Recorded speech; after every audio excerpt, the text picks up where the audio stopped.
One of the mainstays of my own personal well-being practice, and I'm qualified to teach it, is a thing called Tai Chi Qigong. Now, this is a Chinese collection of words. Everyone's familiar with Tai Chi, and everyone wrongly thinks that Qi, that means energy.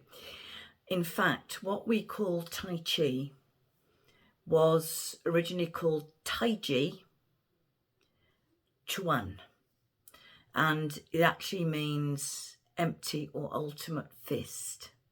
It was literally about martial arts, but we call it Tai Chi because English tongues couldn't get themselves around the Eastern dialects. Chinese is a very, very complex language. Tai Chi, by definition, is moves that are done standing. But I'm all about bringing these techniques to people who can't stand for whatever reason.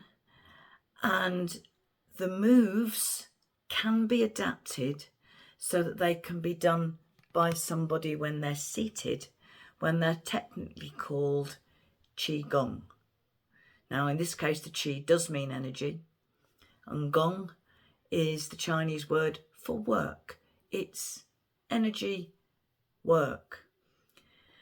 And even if you're doing Tai Chi standing, the sort of forms that you take you through, they are to move your energy around your body. But those moves can be adapted so that even if you can't stand or maybe can't move your arms or legs, you can still do Qigong, because Qigong is not only movements of the body, it's about breathing, and it's also about what you do with your mind.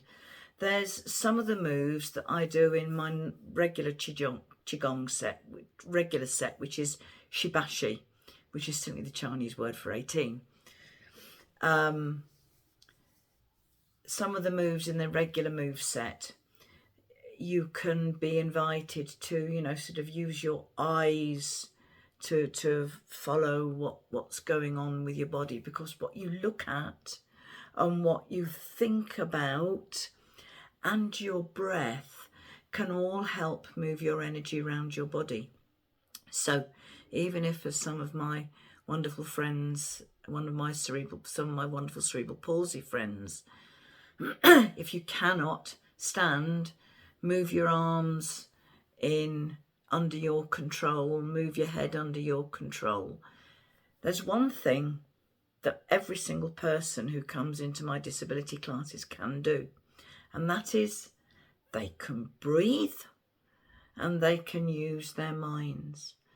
And my mantra for my sessions at the Cerebral Palsy Day Centre are, if you can breathe, you can do it. I'm saying that to you now.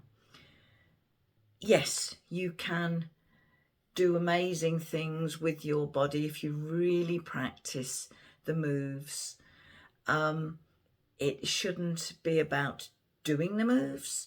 It should be about letting the moves happen by being aware of your breath, by using your intention to move your arms or legs in a certain way. Now, there aren't too many people who do it to that level, but that's what you're kind of aiming for. It's using the breath and the mind to let the body do what it's comfortable with. Now, Tai Chi Qigong is being recognised as being really helpful in the older generation for things like falls prevention, because when you stand up, you become aware of your legs, and having awareness of the proprioception of what's going on with your legs is obviously quite important if you're not going to fall over. But even if you sit, if you've got some leg movement, you can still get some benefit from your legs. And even if you can't move your legs, you can still use your imagination. Why do I keep saying this? I am also qualified as a hypnotherapist. Don't do it very often, but if you're interested in some hypnotherapy, give me a call. And one of the people I learnt about was Erickson, Milton Erickson.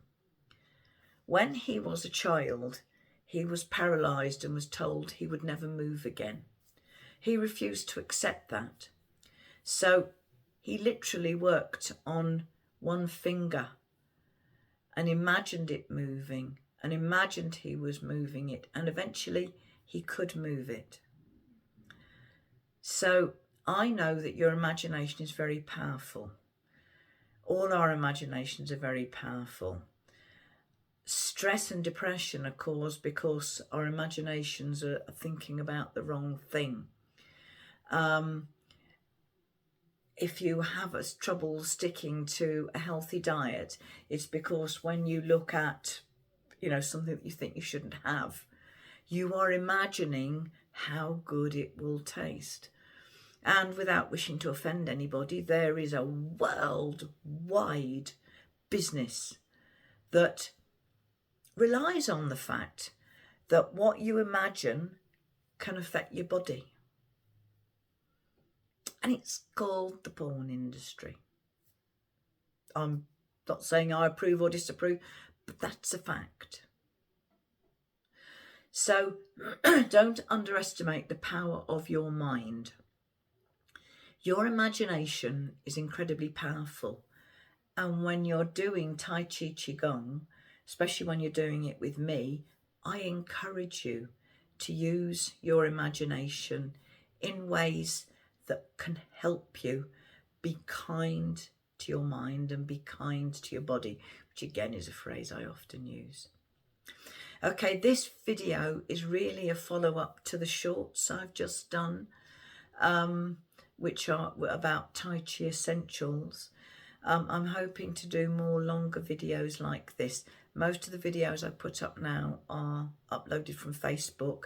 I want to I'll still do Facebook, but I want to do more that isn't Facebook. And eventually I would like to be able to go live on here, but I need more subscribers or more shorts. Hopefully I'll get both and be able to go live. I want to develop this, but I want this to be your channel. I want you to tell me what you would like me to do. So I'll be uploading a video all about NLP. That's what I've done on Facebook, so that will be there. Obviously, I can do Tai Chi. I can do mindfulness and meditation. I can take you through a full Tai Chi set standing. I can take you through a short Tai Chi set standing. I can take you through a long Tai Chi set seated if you can't stand up. I can help you manage strong feelings with the emotional freedom technique. And there's all sorts of things like CBT and things like that kind of feed into what I learned in my hypnotherapy. But really, it's all about you using your mind in a way that works for you. Because all too often, the things that we can be thinking about when we're upset we're thinking about things that don't make us feel good. And it's so easy to forget that you can choose what you use your mind on. And that's the basis of mindfulness.